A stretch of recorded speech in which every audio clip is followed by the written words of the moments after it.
Buenas tardes, doctor. Mi grupo y yo vamos a hablar acerca del caso de David y Carla y sus implicaciones legales. A continuación voy a hacer con el punto número 1. Según el artículo 67 de la Constitución de la República del Ecuador, dice que la familia es el núcleo fundamental de la sociedad. Se protege en sus diversos tipos y se garantizan las condiciones para el desarrollo integral de sus miembros. Esta disposición responde a las necesidades y la evolución histórica del núcleo familiar, que en primera instancia inicia siendo matriarcal, con los clanes de la prehistoria, hasta que en Roma tuvo un papel más importante con la aparición de las paterfamilias, donde la cabeza de la familia era hombre o era el padre de familia. Volviendo al tema, después de 4 años de tener una hija, legalizan su unión de hecho mediante un notario. En Ecuador, según el artículo 222 del Código Civil, la unión de hecho es la unión estable y monogámica de dos personas libres del vínculo matrimonial por más de 2 años, que formen un lugar de unión de hecho. Este generará los mismos derechos y obligaciones que tienen las familias constituidas mediante el matrimonio. Es de acotar que antes de la sentencia de la Corte Constitucional, la unión era entre un hombre y una mujer. Hoy puede ser incluso entre personas del mismo sexo, hecho que se puede vislumbrar en el ejemplo, pues después de la declaratoria de divorcio por más de 6 meses de abandono de los cónyuges, de parte de uno de los cónyuges, forman nuevamente la unión de hecho, ya libre de cualquier vínculo matrimonial con la otra persona del mismo sexo. David y Carla tuvieron una hija quien por obligación legal y moral, incluso antes del divorcio, le debían cuidado y protección y manutención. Cuando se entama un divorcio, es declaratoria del juez velar en pos de la niña. Según el artículo 115 del Código Civil, es de denotar que el vínculo de consanguinidad de la hija de David y Carla es de grado 1. Además, cabe aclarar que al ser esposos no contienen ningún vínculo, solo son esposos o cónyuges. Aplica lo mismo en posterior con el matrimonio de Carla y... Por otro lado,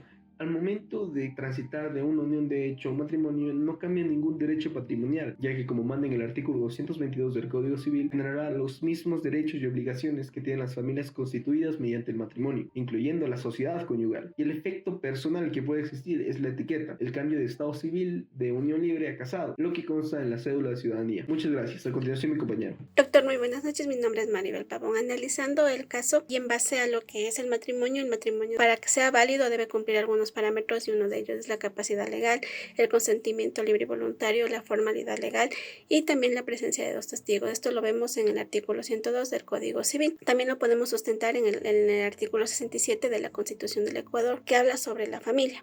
Posterior a eso, pues vemos que se da por terminado el matrimonio y una de las causales es el abandono. Esto lo vemos también en el artículo 110, literal 11, que habla sobre el abandono, pero debemos demostrar todo esto y es mediante la ausencia injustificada, la ausencia debe ser de prolongación, también debemos demostrar el desamparo. Pero llegado a eso, pues el juez verifica y también pues deben llegar a ambos a un acuerdo sobre el cuidado, la alimentación y la tenencia de la menor para que esto sea válido y pues el matrimonio venga a disolverse totalmente. Buenas noches, doctor, compañeros. Voy a hacer un análisis jurídico sobre el caso de Carla y David, sobre la filiación, la responsabilidad parental y cuál es el rol del juez durante el divorcio con una hija menor.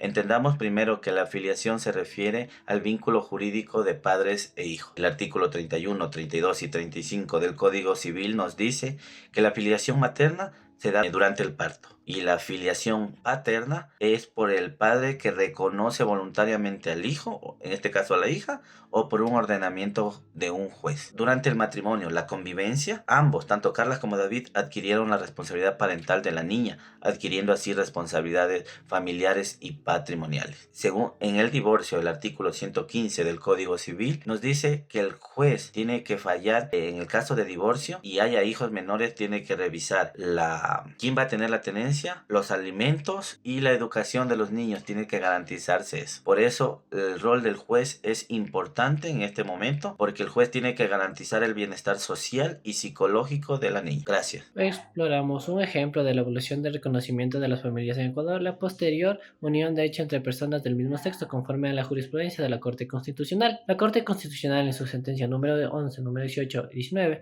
basándose en los principios de igualdad y no discriminación consagrados en el artículo 68 de la Constitución, reconociendo plenamente las uniones de hecho entre personas del mismo sexo, equiparándolas en derechos y obligaciones de las uniones de hecho heterosexuales reguladas por el artículo 222 del Código Civil. Así Carla y Lucía pudieron registrar legalmente su unión de hecho ante un notario, en aplicación del mencionado artículo 222 del Código Civil, ahora interpretado a la luz del artículo 68 de la Constitución y de la jurisprudencia de la Corte. Su historia ilustra cómo el derecho civil ecuatoriano, a través de la interpretación constitucional, avanza hacia la inclusión y el reconocimiento de la diversidad familiar. Hoy les voy a hablar sobre la aplicación de doctrina, normativa constitucional y civil y la jurisprudencia sobre los derechos de la familia. La unión de hecho entre Carla y David era una sociedad de bienes, como lo dicta la sentencia número 66 del año 2014, emitida por la Corte Constitucional, que reconoce que la unión de hechos formalizada genera una comunidad de bienes en efectos jurídicos patrimoniales. Y también lo dice la doctrina de Cabanellas, que define que la unión de hechos como una convivencia pública y estable que genera efectos jurídicos cuando es reconocida legalmente. Bajo el régimen de la sociedad conyugal, al divorciarse se aplica la causal del artículo 110 del Código Civil. La Corte Nacional de Justicia, en la resolución publicada en el suplemento 463 del Registro Oficial del 2021, establece criterios para probar el abandono como causa del divorcio. El reconocimiento de la unión de hechos, según la sentencia número 11 del año 2018, emitida por la Corte Constitucional, reconoce la igualdad de derechos para la unión entre personas del mismo sexo, en aplicación también del artículo 68, y la doctrina de Parragués defiende la igualdad de derechos para las personas del mismo sexo. En cuanto al interés superior de menor, que obliga al juez a resolver sobre tenencia, alimentos y educación antes del divorcio, la sentencia número 18 del año 2017, emitida por la Corte Constitucional, reafirma que toda decisión judicial que afecta a niños, niñas o adolescentes debe priorizar su bienestar conforme a los tratados internacionales del artículo 44 de la Constitución.